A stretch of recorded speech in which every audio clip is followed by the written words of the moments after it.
রবিচন্দ্রন অশ্বিন ততক্ষণে প্যাভিলিয়নে ফিরিয়েছেন সাদমান হোসেন আর মঈনুল হককে।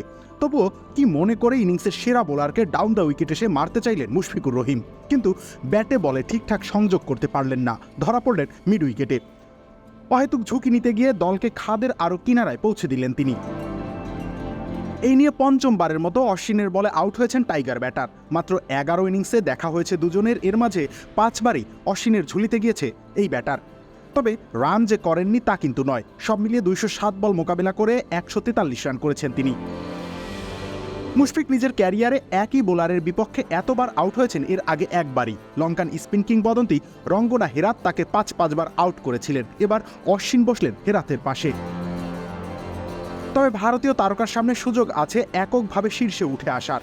চলতি সিরিজের দ্বিতীয় টেস্টেও মুশফিকুর রহিমের একাদশে থাকা নিশ্চিত। সুশাসন, সুদৃঢ় আর্থিক ভিত্তি, সুচিন্তা, সবার জন্য সিটি ব্যাংকই ভরসা।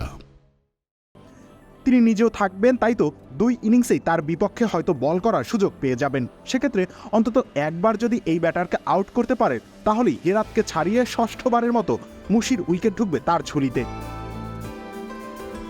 অবশ্য মিস্টার ডিপেন্ডাবলের কাছে বাংলাদেশের প্রত্যাশা এমন কিছু নয়।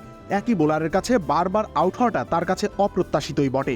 বিশেষ করে ক্যারিয়ারের এমন পর্যায়ে এসে একই ভুল বারবার পুনরাবৃত্তি করলে তিনি নিজেও বোধহয় নিজের উপরে অসন্তুষ্ট হবেন।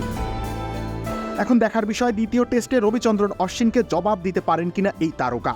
পাকিস্তানে যেই অতি মানবীয় ইনিংস খেলেছেন তিনি, বাংলাদেশ তার কাছে আবারও সেরকম পারফরমেন্স দেখতে চায়। রবিউল ইসলাম রনি, খেলা 71।